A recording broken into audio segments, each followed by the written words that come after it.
Hello people, in this video let us look at these terms antiseptics and disinfectants in pharmacology. Okay, basically antiseptics are this kind of things. They are applied to skin for living organism, living things you can apply. They will be antiseptics like Dettol, Savlon, povidone iodine. These are antiseptics you can apply on the skin. Now disinfectants are for inanimate objects like floor cleaners, etc. So this is a disinfectant. Lysol is a disinfectant. What these things do, they inhibit or kill microorganisms. Okay, they can just inhibit them or even kill them. Now, what is sterilization? Sterilization is like even it is completely even bigger. It's better. There it kills all forms of microbes, even the spores it will kill. Okay, for that the example will be like hot air oven, pasteurization,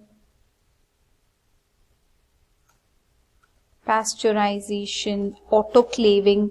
These will be sterilization. We are not looking at sterilization now. We are looking only the pharmacology of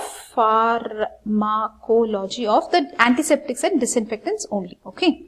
So you understood the basic you got, right? Concept you got about antiseptic and disinfectant. Now what do you expect? Okay, they will ask you what are the features you think you want in a antiseptic or a disinfectant. So they should be chemically stable, they should be cheap, they should have a nice smell, nice color, they should not destroy other things, right? They should be active against all pathogens like bacteria, fungi, virus, protozoa, everything they should work on.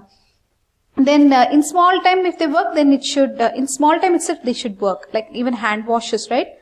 Like in small time itself they should work. Then they should be basically, they should not be carcinogenic, right? All these things you can write in the exam, right?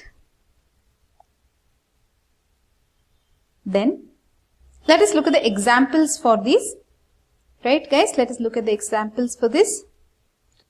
So look at these, there are so many types, so many are available. You look at whatever I can understand easily, that much is enough for now. Look at this, phenol derivatives, you have phenol itself. Like you have phenol is also called as carbolic acid. They might give you carbolic acid in the exam. So you should be able to know carbolic acid means what? Phenol. Don't wonder there. If they give carbolic acid, be like, oh my god, what is this carbolic acid? What should I write? It's nothing but phenol. Just say it is an antiseptic, disinfectant, whatever, okay? Actually, phenol can work as both antiseptic and disinfectant based on the percentage. If it becomes if you give a stronger dose of the stronger concentration, it can become a disinfectant. Then you should know chloroxylenol. Chloroxylenol also you should know. Okay, so these are all phenol derivatives. Chloroxylenol, phenol, these you should know. Cresol, if you want, you can remember. Then oxidizing agents, these are potassium permanganate. Potassium permanganate, hydrogen peroxide, benzoyl peroxide. These three, all the three you should know. You should know all these three, guys. You should know potassium permanganate, you should know.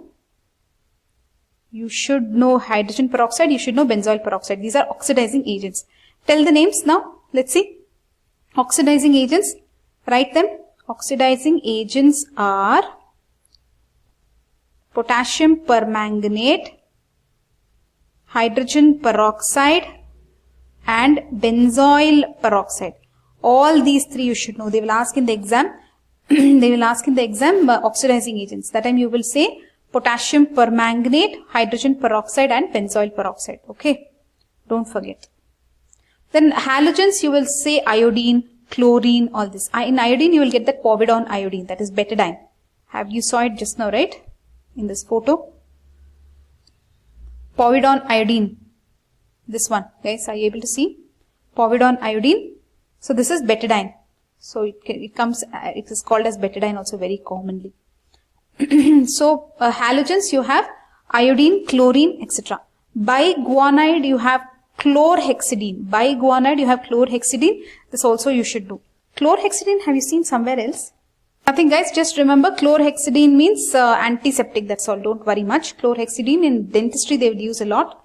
Chlorhexidine is a biguanide. Then what else you want to remember?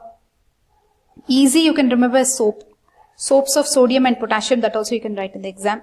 Then alcohols, you know ethanol, right? Ethanol, isopropanol is that hand rub. Hand rub isopropanol will be there. So you can remember this hand rub and all they will use, no? Hand sanitizer.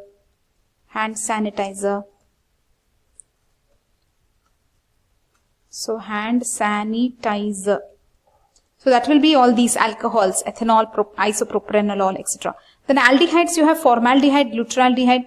See guys, you have seen glutaraldehyde, right? In endoscope and all, they will use this for disinfection. Then acids, you have boric acid. Boric acid, I'm not sure they are using now, but yes, you can have acid, right? Formaldehyde also you can remember if you want.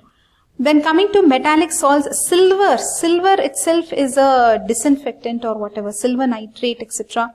Calamine, zinc oxide. This also should not be difficult for you to remember. If you want, you can remember these. Then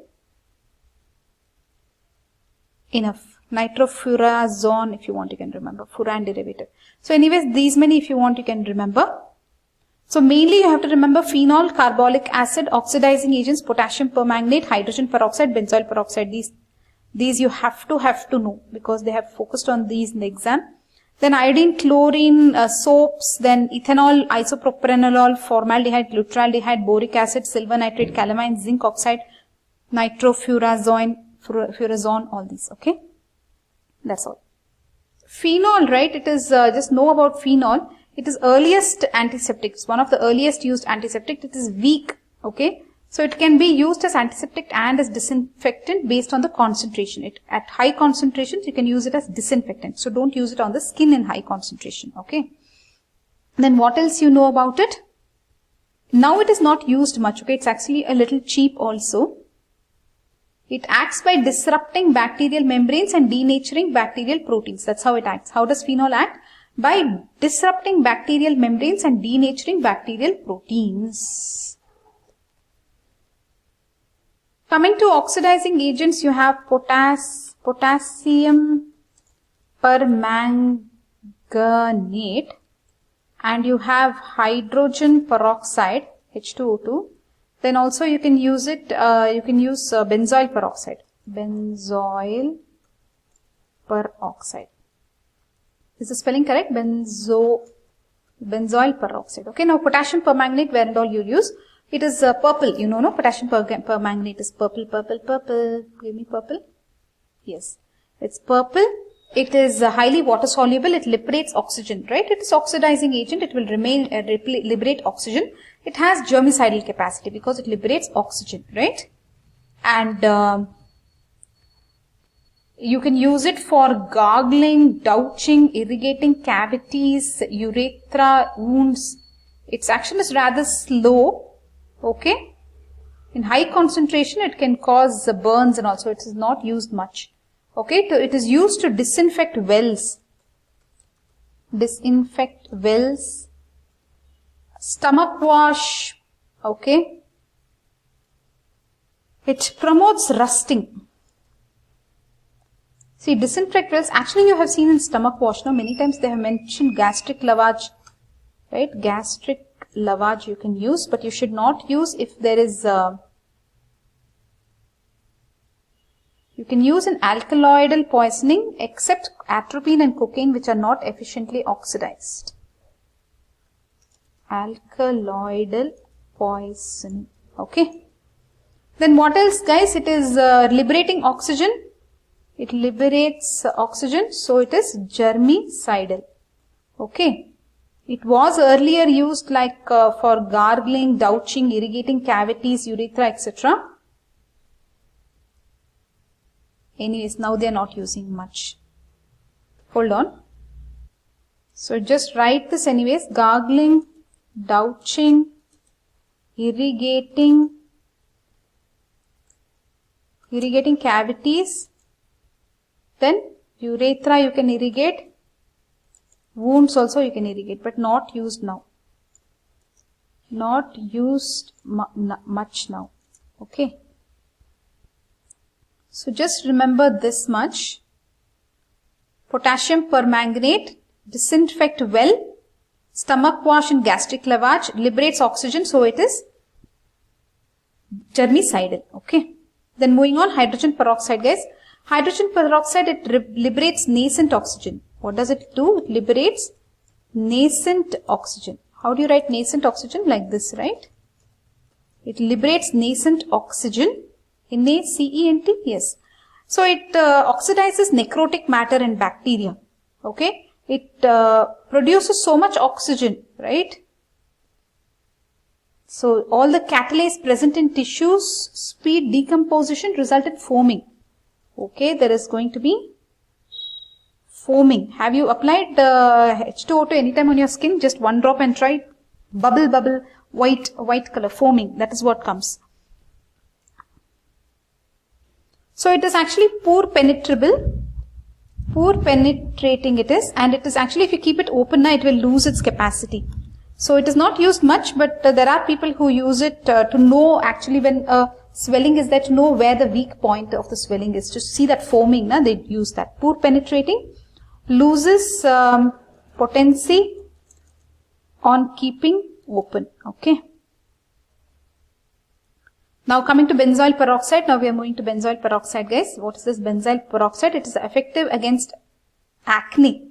So it was used to treat acne vulgaris. Okay, that's all in this oxidizing agents. So oxidizing agents over potassium permanganate to gastric lavage, to disinfect wells, and to it liberates oxygen, so it is germicidal. Hydrogen peroxide, it liberates nascent oxygen. It has pore penetrating capacity. It produces foaming, and it oxidizes all the matter, right? It oxidizes.